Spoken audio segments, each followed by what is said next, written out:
Bismillahirrahmanirrahim. Assalamualaikum warahmatullahi wabarakatuh. Alhamdulillah. Alhamdulillahilladzi amarna bil ittihad wal a'tisam bihablillahil matin. Asyhadu an la ilaha illallah wahdahu la syarika lah. Iyyahu na'budu wa iyyahu nasta'in. Wa asyhadu anna Muhammadan abduhu wa rasuluh al-mab'uts rahmatan lil alamin. Allahumma shalli wa sallim wa barik ala Muhammadin wa ala alihi wa ashabihi wa man tabi'ahum bi ihsanin ila yaumiddin. Amma ba'du. Subhanahu wa ta'ala, kemarin kita sudah sampai di makalah yang ke-11 dan insyaallah sekarang masuk makalah yang ke-12. Yang bawa buku silakan dibuka di halaman 45. Bismillahirrahmanirrahim. Salah satu asya'a tafrijul khusus. Salah satu asya'a, ada 3 macam tafrijul khusus yang menghilangkan kesusahan. Ya.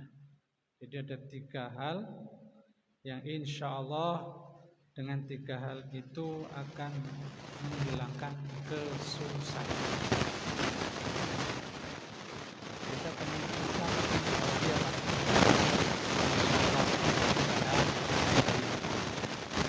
Nah itu 3 hal inilah yang insya Allah kita coba bahas satu-satu. Apa saja 3 hal itu? Yang pertama zikrullah, zikir kepada Allah. Ya, jadi pertama yang bisa menghilangkan kesusahan dari diri kita, kesusahan dari keluarga kita, insya Allah yang pertama adalah zikrullah, zikir kepada Allah Subhanahu wa ta'ala. Apa itu zikir? Zikir itu artinya ingat, Bapak sekalian. Loh, orang hilang susah kok ingat kepada Allah. Ya. Jadi secara dalam hati Allah, boleh jadi terkadang ketika kita mendapatkan sesuatu karena kita jarang mengingat Allah, dia pikir itu hasil usaha kita sendiri. Ya. Jadi kalau kita mendapatkan contoh duit dan seterusnya lah, karena kita jarang ingat kepada Allah, jarang berzikir kepada Allah, maka menurut kita itu adalah rezeki saya sendiri. Padahal tidak, saudara yang dirahmati Allah. Banyak orang yang nungsang jempalit ya, berangkat pagi, pulang sampai pagi lagi ya. Ya, ada juga yang pulang malam, tapi pulang sampai pagi lagi.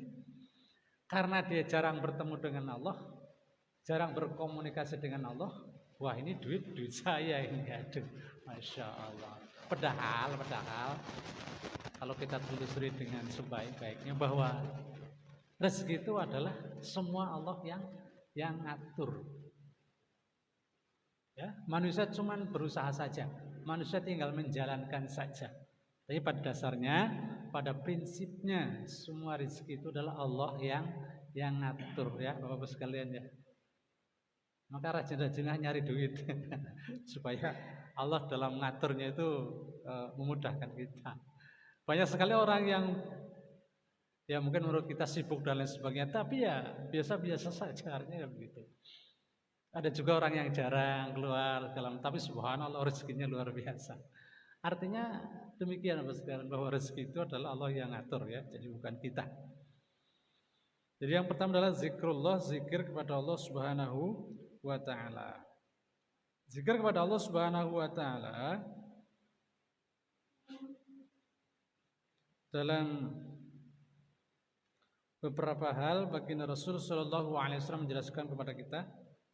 Dari Samurah bin Jundab, dia berkata bahwasanya Nabi sallallahu alaihi wasallam bersabda, ada 4 ucapan. Ada 4 ucapan yang paling disukai oleh Allah Subhanahu wa taala. Ya, jadi ada 4 ucapan yang disukai oleh Allah Subhanahu wa taala. Apa itu? Yang pertama subhanallah. Berarti subhanallah udah biasa dong lah gitu. Ya itulah yang disukai Allah Subhanahu wa taala yang pertama. Kemudian yang kedua alhamdulillah. Jadi subhanallah walhamdulillah. Kemudian la ilaha illallah. Masya Allah. Jadi subhanallah walhamdulillah wa la ilaha illallah Allahu akbar.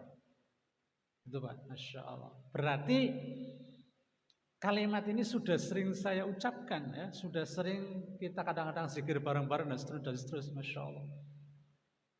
Inilah Bapak sekalian rahmati Allah, ternyata banyak sekali manfaat zikir yang kita hafal itu.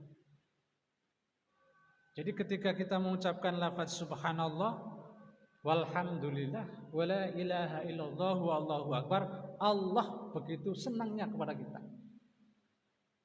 Insyaallah. Kita pengen disenangi Allah enggak, Pak? Pengen disenangi Allah enggak? Pengen. Siapapun pasti ingin disukai Allah Subhanahu wa taala. Jadi itulah baca. Sering-sering baca subhanallah walhamdulillah wala ilaha illallah wallahu akbar. Ya biasanya kalau setelah sholat berapa itu? 3 ya, subhanallah itu 3 kali. Kemudian alhamdulillah 33, Allahu akbar 33 kali. Yang terakhir ditutup dengan la ilaha illallah, cukup sekali. Jadi 100 ya Pak ya. Jadi 33, 100, alhamdulillah 3. Subhanallah 33, alhamdulillah 33, Allahu akbar 33. Genapkan dengan sekali lagi yaitu la ilaha illallah. Jadi genap 100 kali. Masya Allah. Jadi kalau kita sering menzikirkan lafaz ini, insya Allah kita dicintai oleh Allah Subhanahu wa ta'ala. Amin ya rabbal alamin. Kemudian yang kedua, Bapak sekalian, suatu ketika Muaz bin Jabal, ya, sahabatnya Rasulullah SAW, membaca la ilaha illallah. Ya. Kemudian baginda Rasulullah SAW menjawab, kharajta minan nar. Kharajta minan nar. Anda telah keluar dari neraka. Masya Allah. Jadi ketika Mu'adz bin Jabal membaca la ilaha illallah, maka baginda Rasul sampaikan kharajta minan nar. Anda sudah keluar dari api neraka. Masya Allah. Ya Bapak sekalian, ternyata lafaz la ilaha illallah itu subhanallah nilainya luar biasa di hadapan Allah Subhanahu wa ta'ala.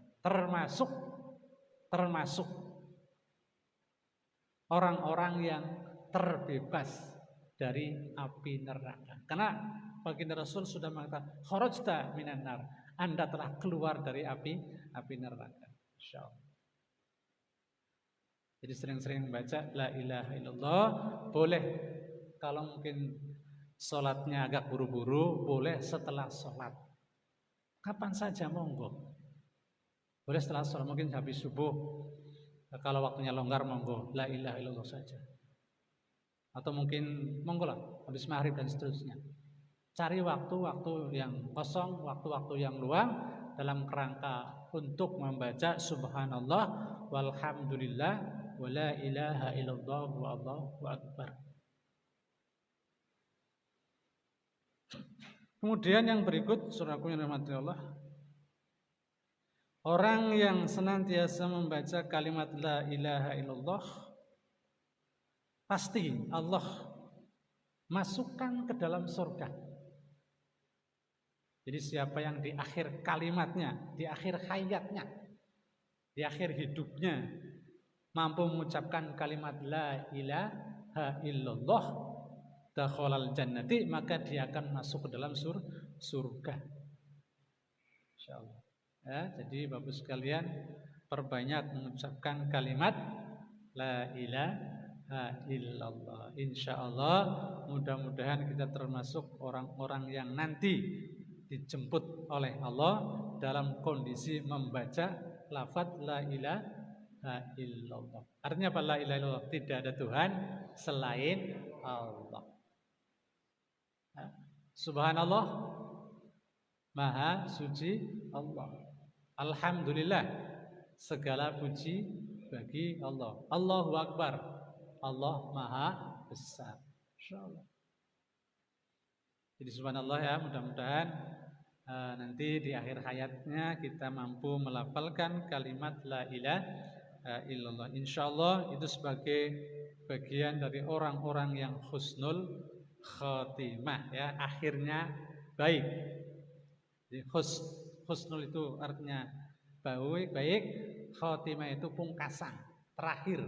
Nah, jadi husnul khotimah itu orang yang mampu melafalkan kalimat la ilaha illallah di akhir hayatnya, di akhir ngomongnya, kira-kira seperti itu. Jadi Bapak Ibu yang dirahmati Allah, kalau ada orang yang sedang sakaratul maut, sedang bahasa kitanya apa, naja ya, naja itu di antara hidup dan mati ya. Orang yang sedang sakaratul maut, cobalah dibimbing. Cobalah kalau bisa ditungguin orang yang mampu melafalkan kalimat la ilaha illallah. Dibimbing pelan-pelan Bapak sekalian. Tapi jangan buru-buru juga. La ilaha illallah, jangan, biasa aja. La ilaha illallah, pelan-pelan saja. Enggak usah buru-buru. Ya, sambil dipahamkan bahwa tidak ada Tuhan selain Allah. Ya, jadi insya Allah mudah-mudahan nanti orang yang kita bimbing mudah-mudahan nanti bisa berhasil ya. Kalau sebelum ngomong la ilaha illallah terusin Pak, terus. Tapi kalau sudah mampu mengucapkan, mungkin dia dalam hati ya, sambil menirukan kita, insya Allah ya, itu orang yang husnul khatimah ya, insya Allah. Kemudian Bapak sekalian rahmati Allah, kalimat la ilaha illallah adalah kalimat yang banyak ganjarannya, Masya Allah. Kalimat yang dinilai banyak pahalanya. Untuk siapa pahala itu? Ya untuk kita semua ya. Jadi kalau rajin membaca kalimat la ilaha illallah, maka pahalanya dicatat oleh para malaikat 100 kali. La ilaha illallah sama dengan 10 memerdekakan 10 budak. Masya Allah. Jadi 100 kali kita membaca la ilaha illallah setara dengan memerdekakan budak 10 budak. Berapa harganya budak itu? Masya Allah ya, luar biasa. 10 kali budak kita memerdekakan. Kemudian 100 kali membaca la ilaha illallah, maka insya Allah kebaikan-kebaikan yang dicatat oleh para malaikat insya Allah nyampe kepada Allah Subhanahu wa ta'ala setara dengan 10 kali lipat. Berapa itu? Ya, jadi 100 dikali 10 ya, monggo lah hitung sendiri. Masya Allah. Saudara yang dirahmati Allah Subhanahu wa ta'ala, dan yang terakhir insya Allah termasuk kuncinya surga, itu adalah membaca kalimat la ilaha illallah. Bagaimana kalau orang yang enggak sholat kemudian di akhir hayatnya membaca kalimat la ilaha illallah, bagaimana Ustaz? Insyaallah. Seandainya ada terbitnya, seandainya ada, alhamdulillah. Kalau ada tapinya, kalau ada, kira-kira memungkinkan enggak orang yang enggak sholat sama sekali di akhir hayatnya membaca kalimat la ilaha illallah? Kira-kira mungkin enggak? Ya boleh juga sih mungkin, tapi kecil ya, kemungkinan kecil ya seperti itu. Buru-buru orang nggak pernah sholat, Masya Allah. Yang jelas Bapak sekalian, ini adalah orang yang rajin sholat dan kemudian di akhir hayatnya mampu melafalkan kalimat la ilaha illallah. Ya, jadi itulah kira seperti itu. Jadi Kita jangan berharap bahwa kalau ada orang yang nggak sholat, kemudian di akhir hayatnya dia mampu melafalkan kalimat la ilaha illallah, enak dong kalau begitu. Ya, itulah Allah Subhanahu wa taala maha dan seterusnya lah, kira-kira seperti itu. Urusan Allah Subhanahu wa taala. Tapi kemungkinan sulit kayaknya ya. Kalau orang nggak pernah sholat, nggak pernah ngaji, kemudian di akhir hayatnya mampu melafalkan kalimat la ilaha illallah, itu rasanya susah. Maka sering-seringlah berzikir kepada Allah, sering-seringlah bermunajat kepada Allah Subhanahu wa taala. Ya. Kemudian saudaraku yang dirahmati Allah Subhanahu wa taala, di dalam kitab Fadhailul Zikir, Imam Ibnu Qayyim menjelaskan kepada kita, yang pertama, zikir dapat menghilangkan kesusahan. Ya. Zikir dapat menghilangkan kesusahan, kesedihan, dan kegundahan dari hati. Yang namanya susah, yang namanya sedih, yang namanya gundah gelana, itu berasal dari hati kita. Maka insya Allah kalau kita sering berzikir kepada Allah, maka insya Allah Allah akan membawa kita ke arah keterangan, ke arah kemenangan, dan insya Allah dalam kondisi yang penuh dengan kebahagiaan. Kemudian yang kedua, Ibnu Qayyim menjelaskan zikir dapat mendekatkan diri kita kepada Allah Subhanahu wa taala. Ya, zikir itu selalu insya Allah akan mendekatkan kita kepada Allah Subhanahu wa taala. Kenapa demikian? Karena kita terus ingat Allah. Ya, misalkan lagi lewat ya, ada seorang yang cakep. Biasanya kalau kita berzikir kepada Allah, pelototin aja ya dia. Jadi mata kita melotot terus itu sama orang yang cakep tadi. Tapi kalau kita ingat, lihat sebentar, tapi udah ingat dalam hati, astagfirullah, atau subhanallah, atau Allahu akbar. Wah, ini berarti alhamdulillah, itu berarti insya Allah menjaga kita. Jadi zikir insya Allah menjaga kita, karena kita dekat kepada Allah. Jadi orang-orang yang terus menerus berzikir kepada Allah, insya Allah orangnya juga dijaga oleh Allah Subhanahu wa taala.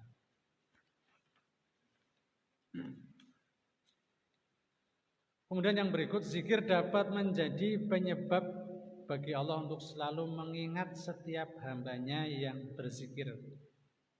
Ya, fazkuruni adzkurkum washkuruli wala takfurun. Ya, fazkuruni, ingatlah kalian semua kepada kata Allah.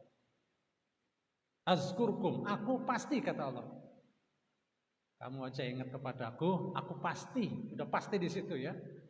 Karena ada fa yang bergandengan, berdekatan, sehingga dimakna itu pasti. Pasti Allah akan lebih dekat kepada hamba-hambanya yang ingat kepadaku. Kemudian wazkuruni adzkurukum washkuruli wala takfurun.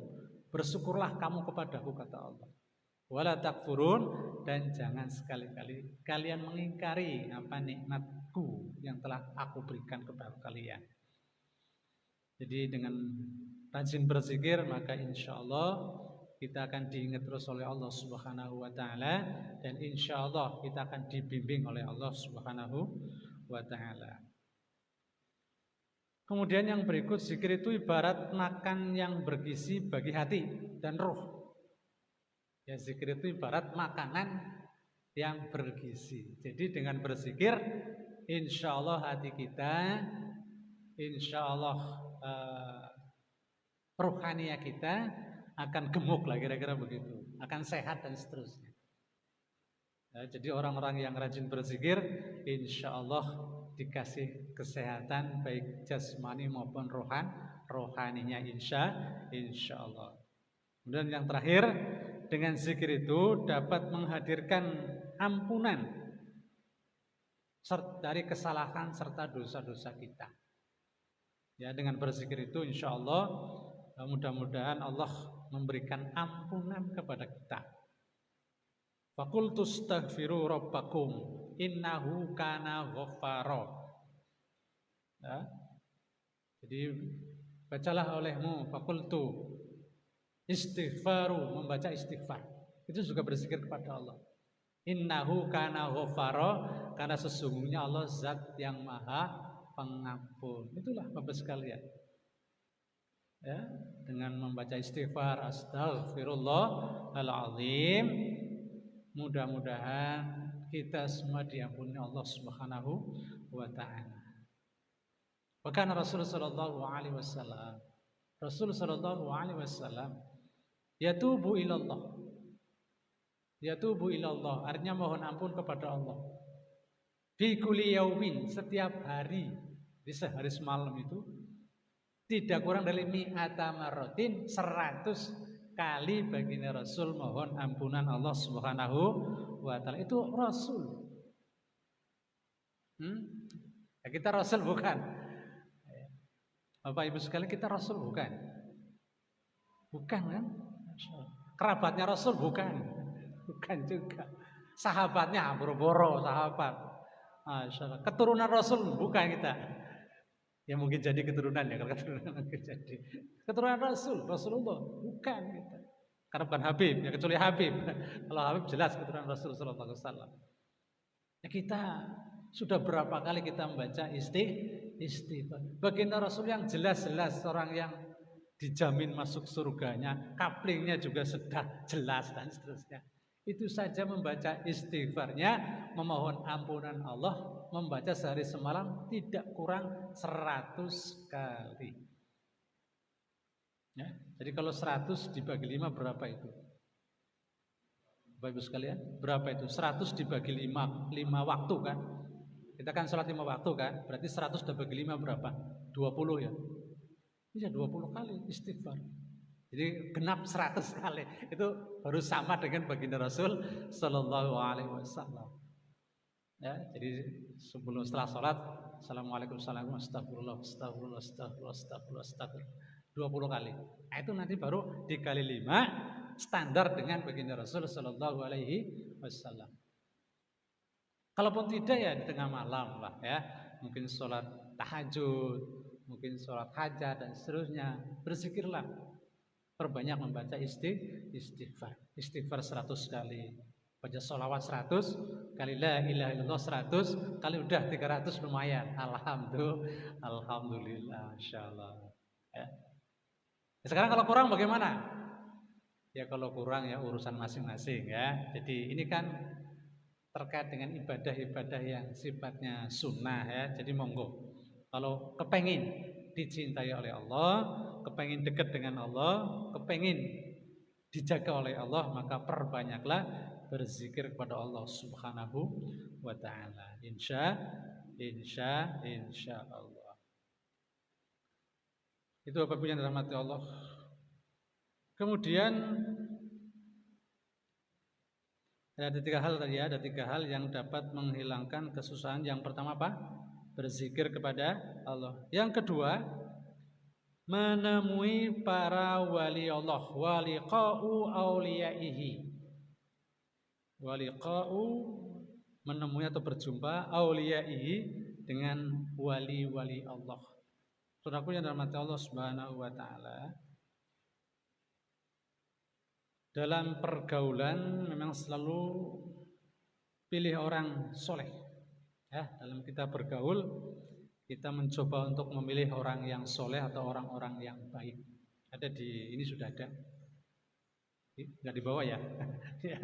Kalau nggak dibawa ya nggak apa-apa. Ada di tulisan. Jadi mudah-mudahan dengan bergaul dengan orang soleh itu maka banyak sekali manfaatnya. Ya, kalau kita bergaul dengan orang yang soleh minimal ada 5 manfaat. Kalau kita terus-menerus bergaul dengan orang-orang yang soleh. Aulia itu kan, aulia itu para wali. Para wali Allah. Artinya orang-orang yang jelas baiknya, jelas solehnya, kira-kira seperti itulah. Maka insya Allah kalau kita bergaul dengan orang-orang yang soleh, paling tidak ada 5 manfaat. Yang pertama, orang-orang yang soleh insya Allah akan memberikan pengaruh yang baik dan positif Ya, itu udah pasti itu. Kalau orang yang baik kita bergaul ya minimal itu bau solehnya lah kira-kira gitu. Sekalipun mungkin tindakan kita dan seterusnya masih belum seperti orang yang soleh, minimal baunya orang soleh itu sudah nemplok di kita. Itu saja alhamdulillah minimal itu. Jadi bilang paling tidak kita memetik baunya orang-orang soleh. Karena baunya orang soleh itu luar biasa sekalian ya. Kemudian yang kedua, mendapat doa yang baik. Ada enggak kita lihat orang-orang yang soleh yang doanya enggak baik-baik? Pernah dengar enggak? Atau pernah sekali barangkali pernah dengar enggak orang soleh mendoakan kita enggak baik? Insya Allah enggak ada sekalian ya. Enggak ada kan? Ada enggak? Orang yang soleh misalkan doa kita, ya Allah mudah-mudahan sampean mati. Insya Allah enggak ada ya, enggak ada. Mudah-mudahan sampean panjang umurnya, banyak rezekinya. Insya Allah itulah doa-doa orang yang soleh sekalian. Ya, jadi mudah-mudahan kalau kita bergaul dengan orang-orang yang baik atau orang-orang yang soleh, insya Allah ya kita kebagian apanya? Kebagian doanya ya insya Allah. Kemudian yang ketiga, sebagai tanda kesolehan kita. Jadi kalau kita bergaul dengan orang-orang yang soleh, insya Allah, yang tadinya mungkin dari rumah kita belum soleh, dari rumah belum soleh, saya berangkat ke musola ya. Biasanya kalau berangkat ke musola kan ya berangkat aja ya, habis pulang. Nah yang pulangnya ini, saya berangkat ke musola, pulangnya ini sendal saya kan jelek nih. Seandainya ini belum bergaul dengan orang-orang yang soleh, masya Allah. Seandainya saja, wah, saya mau ganti sendal, cari sendal yang cakep. Udah dari rumah itu sudah niat dalam hati itu, masya Allah. Dalam hati saja, tapi belum dilakukan dengan tindakan, baru dalam hati saja. Nah kemudian setelah musola, pulangnya itu nggak jadi. Kenapa? Karena habis pengajian dengar taklim dari orang-orang yang baik, orang-orang yang soleh, masya Allah. Ya, ternyata mencuri itu tidak baik. Ya, mencuri apapun bentuknya itu tidak baik. Akhirnya dia nggak jadi mencuri kan? Masya Allah. Inilah akibat doa dari orang-orang yang soleh. Ya, masya Allah. Ternyata pengaruhnya luar biasa sekalian ya. Kalau kita senantiasa bergaul dengan orang-orang yang soleh, maka doanya, kesolehannya juga akan nular sama kita ya. Yang tadinya mau ngambil sendal orang, akhirnya nggak jadi ngambil sendal orang. Kenapa? Karena ngambil sendal itu tidak baik. Ya toh? Kemudian yang berikutnya, menyehatkan jiwa. Bapak yang dirahmati Allah Subhanahu wa taala, dengan kita bergaul dengan orang-orang yang soleh, insya Allah menyehatkan jiwa kita. Kenapa demikian? Karena orang-orang yang soleh, orang-orang yang baik, insya Allah ngomongnya juga terjaga dari hal-hal yang tidak baik. Ya kalau ngomong ya mudah-mudahan Anda jadi orang yang sukses. Itu kan suatu hal yang baik, yang positif. Ya, jadi menyehatkan jiwa kita insya Allah. Ya, kalau kita bergaul dengan orang-orang yang soleh, nah, insya Allah. Orang yang soleh itu seperti apa sih? Orang yang soleh itu orang yang baik. Orang yang baik seperti apa? Ya seperti yang kita lihat lah. Sholatnya rajin, ya lah. Ibadahnya rajin, ngajinya juga rajin, wekel dan seterusnya. Nggak pernah ngomong juga yang penting-penting saja lah. Kalau nggak penting nggak usah ngomong. Artinya begitu. Itulah ciri-ciri orang yang baik. Jadi mudah-mudahan kita gemar, kita senang bersama orang-orang yang soleh, insya Allah. Kemudian yang kelima, insya Allah dibangkitkan bersama pada hari kiamat. Imam Al-Bukhari dan Imam Al-Muslim, ada yang berkata pada Nabi Shallallahu Alaihi Wasallam, ada seorang yang mencintai suatu kaum. Ya, ada orang yang mencintai suatu kaum. Namun ia tak pernah berjumpa dengan orang tersebut. Ya, dia mencintai satu kaum atau dia mencintai seorang, namun dia nggak pernah bertemu dengan orang yang tadi itu. Orang yang dia cintai dia nggak pernah. Contoh dengan baginda Rasul, kira-kira begitu. Kita cintanya sama Rasul luar biasa kan? Kenapa cintanya luar biasa? Ya karena kita menghidup-hidupkan sunnah baginda Rasul. Itu termasuk ngaji. Ini bagian dari bagian min sunnatin Rasul Sallallahu Alaihi Wasallam. Maka insya Allah, sekalipun kita kan nggak pernah ketemu dengan baginda Rasul kan? Ada yang pernah ketemu dengan baginda Rasul? Nggak ada. Ya Rasul kapan hidupnya? Kita kapan hidupnya? Tidak mungkin ketemu dengan baginda Rasul Sallallahu Alaihi Wasallam. Ya. Hingga Imam Bukhari Muslim menyatakan, siapa yang mencintai seseorang, kemudian orangnya tidak ada. Nabi Sallallahu Alaihi Wasallam bersabda, setiap orang akan dikumpulkan bersama orang-orang yang dicintainya. Masya Allah. Nah, saya ulang sekali, setiap orang akan dikumpulkan bersama-sama orang yang dicintainya. Masya Allah. Kalau kita cinta kepada Nabi, kalau kita cinta kepada Rasulullah, pasti nanti kita akan dihidupkan bersama dengan baginda Rasul Sallallahu Alaihi Wasallam. Mau nggak, bapak-bapak? Mau nggak hidupnya nanti di akhir nanti bersama baginda Rasul? Wah, mau banget. Ibunya mau nggak?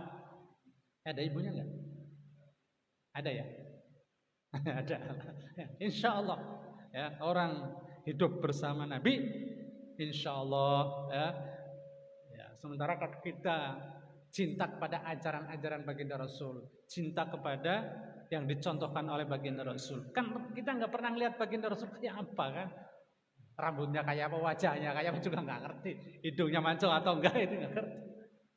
Tapi karena ya sunnah-sunnahnya beliau tuh patut kita teruskan ya. Jadi insya Allah mudah-mudahan kita sudah cinta kepada baginda Rasul, maka insya Allah kata Rasul nanti akan dihidupkan bersama-sama baginda Rasul Sallallahu Alaihi Wasallam. Insya Allah. Ya. Kemudian yang ketiga, Bapak sekalian, tadi kan ada tiga ya, tiga hal yang dapat menghilangkan kesusahan. Yang pertama zikir kepada Allah, yang kedua menemui para wali Allah, dan yang ketiga mendengarkan nasihat para ahli hikmah. Ya, mendengarkan nasihat wa kalamul hukama. Jadi mendengarkan nasihat para ahli hikmah. Saudaraku yang dirahmati Allah Subhanahu wa taala. Di antara sabda baginda Rasul ini terkait dengan mendengarkan nasihat para ahli hikmah. Dan barang siapa yang menempuh jalan dengan niat mencari ilmu, man salaka thoriqan. Siapa yang menempuh jalan thoriqan ilal ilmi, untuk mencari ilmu pengetahuan, sahalallahu, maka Allah akan memudahkan bihi kepadanya thoriqan, jalan ilal jannati, kepada surganya Allah Subhanahu wa taala. Ya. Ya kita termasuk ini. Mencari ilmu bukan nih. Mencari ilmu bukan Bapak sekalian. Kita sekarang ini lagi duduk-duduk begini. Ini mencari ilmu bukan?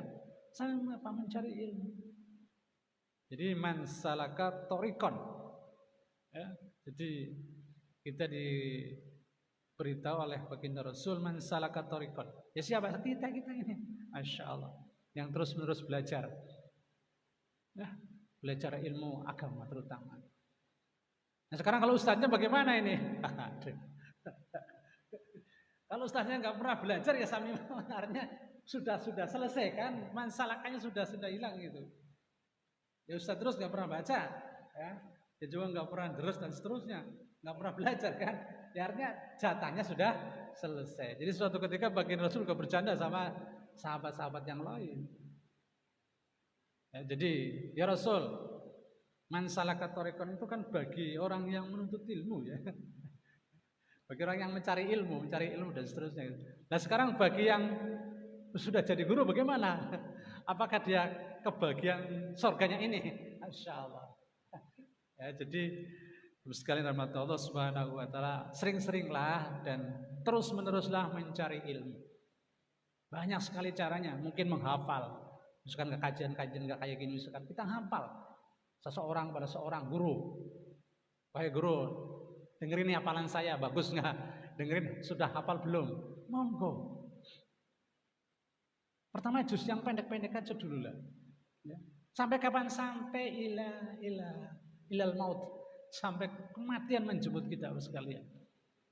Inilah orang yang sudah mencermati hadis ini. Jadi kalau orang yang sudah paham terhadap hadis ini, maka sampai kapanpun, dari mulai jabang bayi ya, kemudian sampai utlubul ilma minal mahdi ilal lahdi kan, artinya menurut ilmu dari mulai buyan sampai lahat, insya Allah. Artinya sampai dia mau meninggal, dia tetap mencari ilmu, maka dia kebagian surganya ini, sekalian. Ya, maka yang belajar pada tua-tua, alhamdulillah sekalian. Udah tua tapi mau belajar. Alhamdulillah. Nah, hadis masih ada ini. Bagi Rasul menjelaskan, "Man salaka thariqan ilal ilmi, sahalallahu bihi thariqan ilal jannah." Maka Allah akan memudahkan kita masuk ke dalam surga. Itu bagi para pelajar. Ya, pelajar nggak hanya yang belajar di sekolah saja, kita juga termasuk pelajar ya, sekalian. Jadi insya Allah ya, mudah-mudahan sampai akhir hayat kita nanti tetap kita belajar terus ya, mudah-mudahan ya, amin ya rabbal alamin. Jangan sampai bosan, jangan sampai nesu dan seterusnya. Terus saja mencari ilmu. Insya Allah dengan mencari ilmu tadi, insya Allah Allah sudah menyediakan surganya Allah Subhanahu wa taala. Hadis riwayat Imam Muslim, hadisnya sahih lagi. Jadi monggo ya.